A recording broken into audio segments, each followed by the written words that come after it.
Hi everyone, it's Deva and Eric with Century 21 Award. Hello. So the real estate numbers for last month, July, are in. 2017 has been a great year so far, but July did cool off just a little bit. So Eric, can you tell us what's going on out there? Yeah, the outside temperature was a lot hotter than the real estate market in July. Things have softened up just a little bit as they often do this time of year. At least for the last 5 years, it has been a trend that between the end of June and Labor Day we see stacking up of inventory, cooling off of prices, and just general sluggishness in the market. Let's look at 2016 versus 2017 as far as June goes. I'm sorry, July. July, yes. Already July. Yeah. Well, it's August now. Yeah, now it's August, yes. And we know what day it is, trust us. July 2016 versus July 2017. Last July, there were 3,622 active listings. This July, 4,280. So a few hundred more listings this July. And last July, 3,577 homes sold in San Diego County. This July, only 3,300.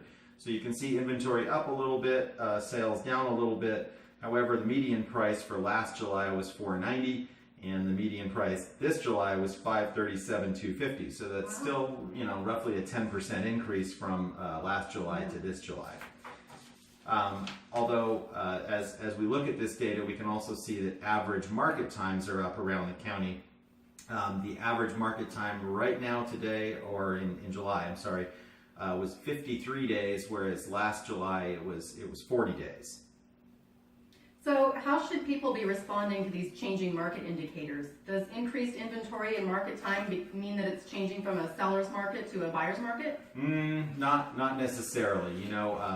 Inventory is up, and if you're a buyer right now, I would say if you've been looking at buying a home this year and you've been waiting for the right time to jump into the market, this is it, because when you have homes that have been sitting a little bit, those are ripe for negotiation. Usually the question I'm asking the listing agent when I'm the buyer's agent is, how much over asking price do we need to go to get this thing in escrow? What do we have to do? So that's kind of reverse negotiation right there. It's, how much do we need to pay?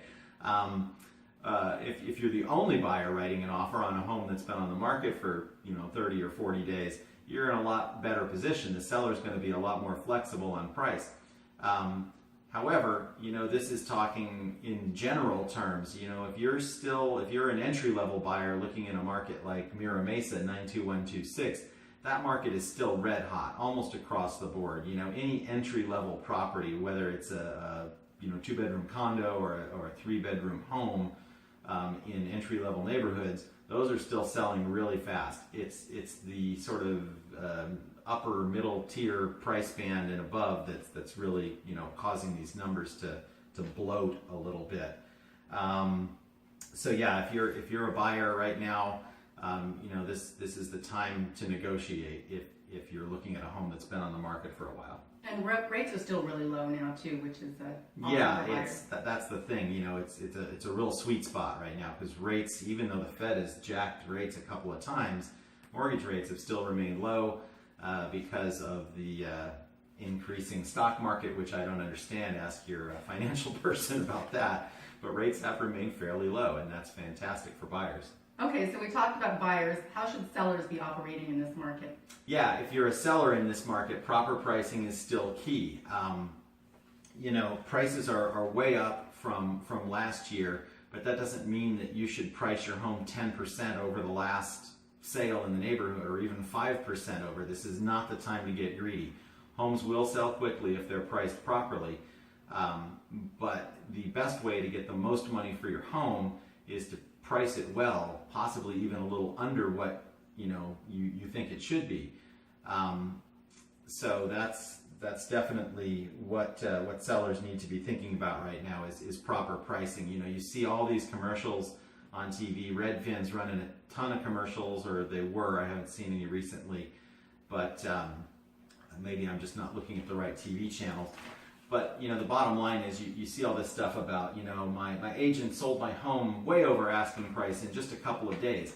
that wasn't about the agent. It was all about price. You know, Redfin isn't doing anything different to sell homes than Century 21 or Coldwell Banker or anyone else. Price sells homes. Agents really don't sell homes. Price sells homes, and your agent represents you, and that's why it's important to pick a good agent. Absolutely. So how do people know how to properly price their home? You can hear a wide range of opinions from different agents or different websites like Zillow. So how do you know how to price your home? Yeah, Zillow and Redfin and all the other automated value sites, and you know, I have my own automated value site that's provided by National Association of Realtors that I use, and I find that's wrong as much of the time as Zillow is wrong. So how do you know how to properly price? How do you know what the right price is? You need to have a great realtor, preferably me or us, you know, come into your house and look at it, because you know, there isn't a computer model out there that can tell you what your home's worth without seeing it. Zillow hasn't been to your house. They don't know about the road noise across the fence or upgrades you might have. Right. They don't know a lot of stuff, and we talked about this in last month's video. They don't know what's on the inside of your house, what kind of floor plan, how it flows, etc., etc. So there are lots of things that influence value, and an experienced agent knows what those things are. And a good agent should be able to get you within 2 or 3% of what the home will ultimately sell for. But you do have to be careful when you're talking to agents, because a lot of them are going to try and get out of you what you want for the house before they tell you what it's worth. And if you find an agent asking you, well, what do you think it's worth? That's a good sign that they're asking for your opinion because they want to agree with you and they want you to sign a listing contract. They're going to put you on the market for whatever you think you want, and then if it's not the right price, you'll sit on the market and, you know, twist in the wind for a while, get nervous, and start lowering the price. If you price it properly from the get-go, it's going to sell fast, and if you price it even a little under, it's going to sell way over asking price. So, you know, it's better to price 3% under and sell 4 or 5% over than to overprice the home and then reduce the price and ultimately sell for 5 or 6% below what you were asking in the first place.